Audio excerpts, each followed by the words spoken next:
ప్రజాపాలన కింద అందించే 6 గ్యారెంటీల కోసం అప్లికేషన్ నింపే విషయంలో అధికారులు కొన్ని సూచనలు చేశారు.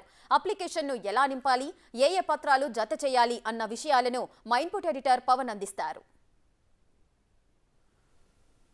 ఎన్నికల్లో ఇచ్చిన హామీలను అమలు చేసేందుకు కొత్తగా కొలువుదీరిన కాంగ్రెస్ ప్రభుత్వం అడుగులు ముందుకు వేస్తుంది. ఇప్పటికే 6 గ్యారెంటీలను కాంగ్రెస్ పార్టీ గత ఎన్నికల సందర్భంగా 6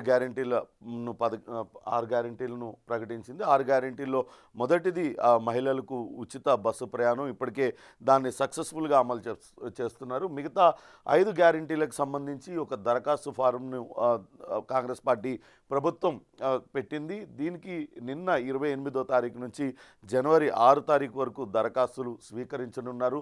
దీనికి తెలంగాణ రాష్ట్ర ప్రభుత్వం అభయహస్తం పేరుతో ఒక 4 పేజీల దరఖాస్తుని అయితే నిన్నటి నుంచి స్వీకరిస్తున్నారు. అయితే చాలా చోట్ల చాలామంది దరఖాస్తు ఫారం నింపడానికి కొంత వరకు ఇబ్బందులు ఎదుర్కొంటున్నారనే వార్తలు వినిపిస్తున్నాయి. దరఖాస్తు ఫారం చాలా తేలికగా అందరికీ అర్థమయ్యేలాగా తయారు చేశారు. ప్రస్తుతం మనం దరఖాస్తు ఫారంని చూస్తున్నాం. తెలంగాణ రాష్ట్ర ప్రభుత్వం అభయహస్తం అప్లికేషన్ ఈ దరఖాస్తునే మనం నింపాల్సి ఉంటుంది.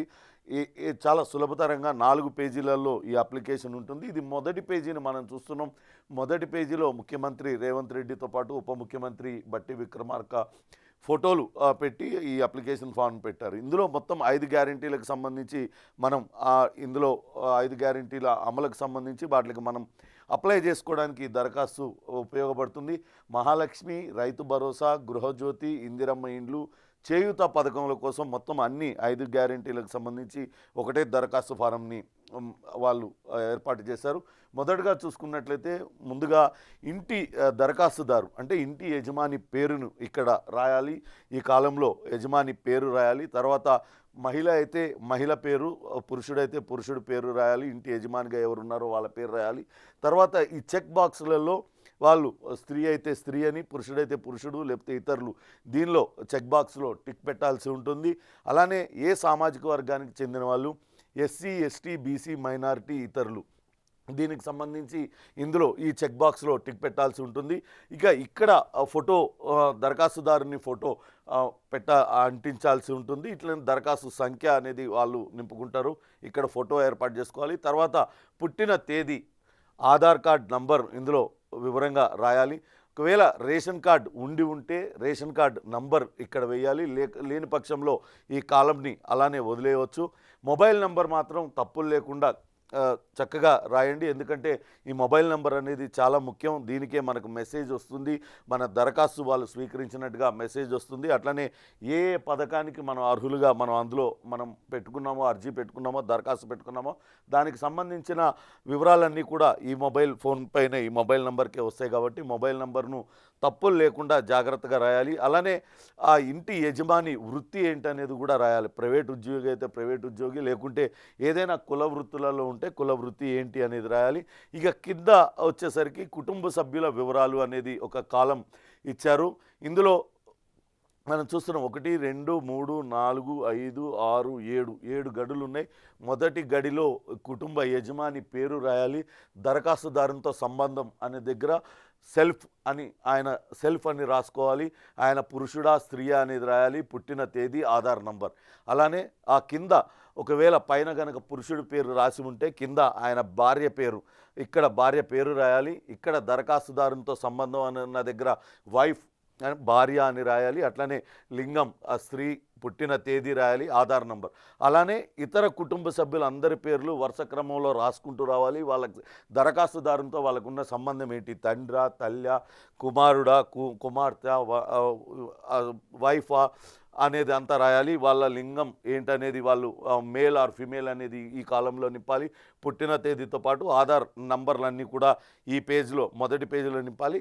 అలానే రెండవ పేజీలో మనం చూసినట్లయితే వాళ్ళు ప్రస్తుతం నివాసం ఉంటున్న అడ్రస్ వివరాలన్నీ కూడా రాయాలి. ఇంటి number, street number, door number అన్నీ కూడా ఇందులో రాయాలి. గ్రామం, మున్సిపాలిటీ, వార్డ్ నెంబర్, మండలం, జిల్లా, ఏ జిల్లాకు సంబంధించింది అనేది ఇందులో రాయాలి. అట్లనే అభయహస్తం గ్యారంటీ పథకాలు లబ్ధి పొందడానికి వివరాలు అంటే కావాల్సిన పథకాల లబ్ధి కొరకు టిక్ చేయండి అనేది ఇక్కడ ఇచ్చారు. దీనిలో మొత్తం 5 పథకాలకు సంబంధించి ఇందులో ఉంటుంది. కాబట్టి ఏ పథకానికి మనం అర్హులుగా ఉంటున్నాం అనేది ఇక్కడ రాశారు. మొదటగా మహాలక్ష్మి పథకం ఉచిత రవాణా కాకుండా ప్రతి నెల 2,500 ఆర్థిక సహాయం, 500కు గ్యాస్ సిలిండర్ అనేది అందులో పథకంలో ఉన్నాయి కాబట్టి ఇందులో ప్రతి నెల 2,500 ఆర్థిక సహాయం టిక్ పెట్టాలి. అలానే 500కు గ్యాస్ సిలిండర్ ఇస్తామనే హామీని కూడా కాంగ్రెస్ పార్టీ ఇచ్చిన నేపథ్యంలో దానికి సంబంధించి గ్యాస్ సిలిండర్ టిక్ పెట్టాలి. అట్లానే ప్రస్తుతం మనకున్న గ్యాస్ కనెక్షన్ నంబర్ ఒకటి పెట్టండి. సరఫరా చేస్తున్న కంపెనీ పేరు, అంటే భారత్ గ్యాస్ అయితే భారత్ గ్యాస్, ఇండియన్ గ్యాస్ అయితే ఇండియన్ గ్యాస్, అక్కడ ఏజెన్సీ పేరు కూడా రాయాలి. అలానే మనం సంవత్సరానికి ఎన్ని గ్యాస్ సిలిండర్లు మన ఇంట్లో వాడుతున్నామనే వివరాలను కూడా ఇందులో ఇవ్వాలి. వాస్తవానికి నెలకి ఒకటి వాడుతున్నామా, 2 నెలలకు ఒకటి పడుతుందా, 3 నెలలకు ఒక సిలిండర్ అనేది కూడా ఇందులో ఆ సంఖ్యను ఇక్కడ ఇవ్వాలి. రెండో పథకం రైతు భరోసా పథకం. రైతులకు ప్రతి ఏటా ఎకరానికి 15,000 రూపాయలు ఇస్తున్నారు. ఈ రైతు భరోసా పథకం కింద ఆయన రైతు పట్టేదారు అయితే ఆయన రైతు అని రాయాలి. అలానే కౌలు, మనం ఒకవేళ ఎవరి దగ్గరైనా కౌలుకు వ్యవసాయం భూమి తీసుకొని కౌలు రైతుగా ఉంటే కౌలు రైతు అనేది ఇందులో మెన్షన్ చేయాలి. పట్టాదారు పాసు పుస్తకం నంబర్లు, మనం ఎక్కడైతే మన భూమికి సంబంధించిన వివరాలు ఇందులో రాయాలి. అలానే సాగు చేస్తున్న భూమి వివరాలు, అంటే ఎన్ని ఎకరాలు ఉంటుంది, సర్వే నంబర్ ఏంటి అనేది ఈ కాలంలో నింపాలి. అలానే వ్యవసాయ కూలీలకు ఏటా 12,000 రూపాయల హామీ ఇచ్చారు. దానికి సంబంధించిన కాలం కూడా ఇందులో ఉంది. ఒకవేళ వ్యవసాయ కూలీలుగా మనం పనిచేస్తున్నట్లయితే ఈ కాలంలో మనం నింపాలి. అట్లనే ఉపాధి హామీ కార్డు నంబర్ కూడా ఇందులో మెన్షన్ చేయాల్సిన అవసరం ఉంటుంది. ఇంకా మరో పథకం ఇందిరమ్మ ఇండ్ల పథకం. ఇందిరమ్మ ఇండ్లకి ఏంటంటే ఇల్లు లేని అర్హులైన కుటుంబానికి ఇంటి నిర్మాణానికి 5 లక్షల రూపాయల ఆర్థిక సహాయం చేస్తామంటూ ప్రకటించారు.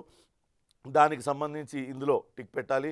అలానే మరో ముఖ్యమైన హామీ అమరవీరులు ఉద్యమకారులకు 250 చదరపు గజాలు ఇంటి స్థలం ఇస్తామంటూ కూడా ప్రకటించారు.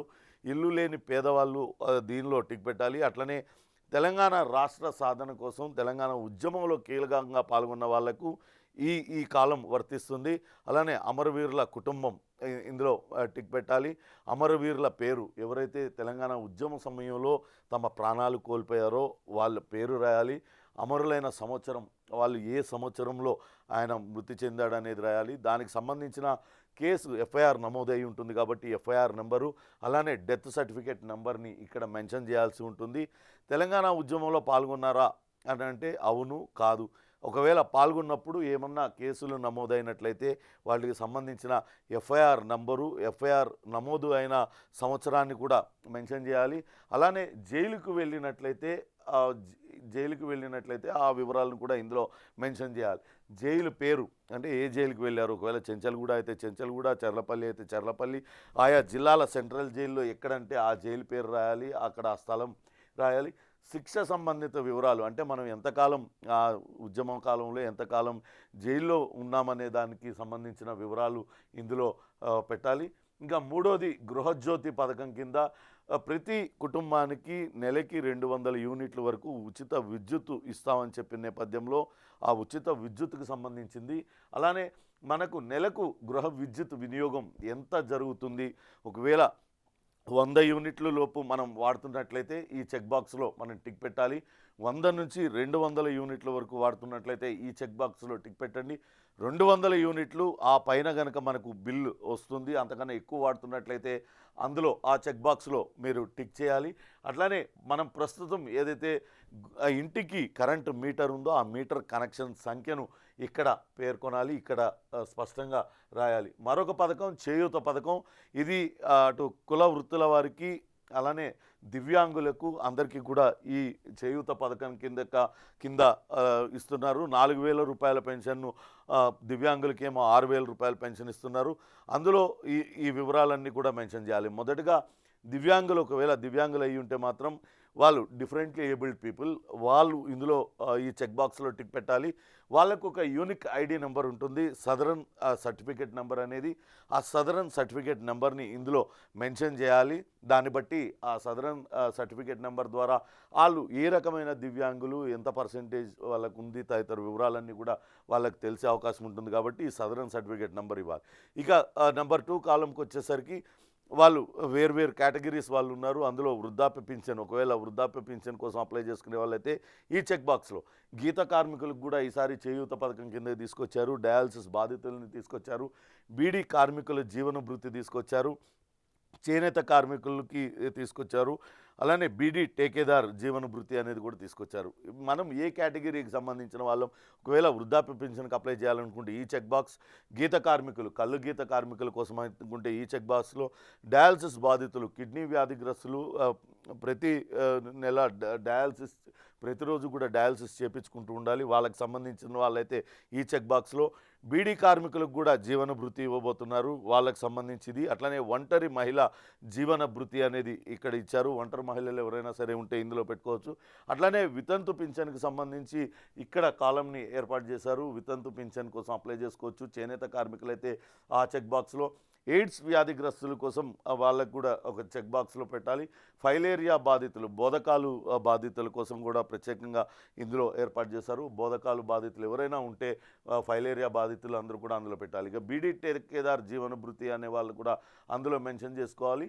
ఇది చేయూత పథకం కింద వాళ్లకు నెలకు 4,000 రూపాయలు వాళ్ళందరూ కూడా అర్హులు, ఎవరెవరైతే అర్హులు అవుతారో వాళ్ళందరికీ కూడా ఈ ఈ ఈ చెక్ బాక్స్లో వాళ్ళందరూ పెట్టుకోవాల్సిన అవసరం ఉంటుంది. ఇక చివరి పేజీ కనుక మనం చూసినట్లయితే ఈ దరఖాస్తు ఫారం కోసం దరఖాస్తు నింపిన తర్వాత దీనితో పాటు మనం జతపరచవలసిన పేపర్స్ ఏంటి అంటే ఆధార్ కార్డ్ జిరాక్స్ కాపీ ఒకటి తప్పనిసరిగా దీంతో పాటు ఇవ్వాలి. అలానే తెల్ల రేషన్ కార్డు ఉంటే తెల్ల రేషన్ కార్డ్ జిరాక్స్ కాపీని దీంతో పాటు ఇవ్వాలి. ఆ తర్వాత మనం ఇచ్చిన వివరాలన్నీ కూడా కరెక్టే అనేది ఒకటి కింద ఇచ్చారు. పైన సమర్పించిన వివరాలన్నీ వాస్తవం అని ధృవీకరిస్తున్నాం అని కింద ఇక్కడ ఎవరైతే దరఖాస్తుదారుడు అప్లికేషన్ని దరఖాస్తు పెట్టుకుంటున్నారో వాళ్ళు ఒకవేళ అక్షరాస్యులే అయితే, లిటరేట్ అయితే వాళ్ళు పేరు రాసి ఇక్కడ డేట్ వేయాలి. లేకుంటే చదువు రాని వాళ్ళైతే నిరక్షరాస్యులు అయి ఉంటే ఇక్కడ వేలిముద్ర వేయాలి. ఆ తర్వాత ఇది ప్రజాపాలన దరఖాస్తు రసీదు అనేది ఇస్తారు. మనం ఏ వార్డులో ఉంటున్నాం, అట్లనే దరఖాస్తు సంఖ్య ఏంటి, ఇదంతా కూడా అధికారులు ఇది నింపి ఈ పేపర్ మనకి ఇస్తారు.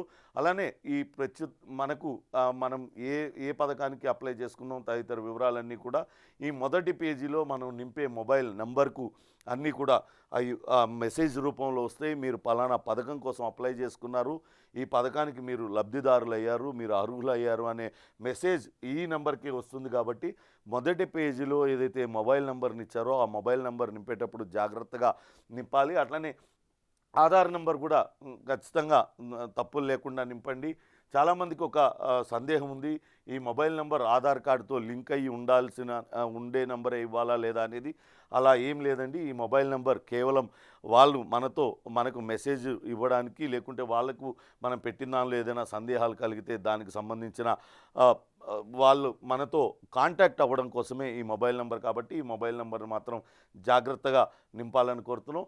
ఇది ఈ ప్రజాపాలన తెలంగాణ రాష్ట్ర ప్రభుత్వం అభయహస్తం దరఖాస్తు, ఆ దరఖాస్తు నింపాల్సిన విధానం ఎవరు కూడా కన్ఫ్యూజ్ కావద్దు. చాలా సులభతరంగా ఈ దరఖాస్తుని తయారు చేశారు. వెంటనే నింపి దగ్గర స్థానికంగా ఉన్న అధికారులకి అందజేయండి. మీరు ఏ పథకానికైతే అర్హులవుతారో ఆ పథకానికి మిమ్మల్ని రాష్ట్ర ప్రభుత్వం ఎంపిక చేస్తుంది.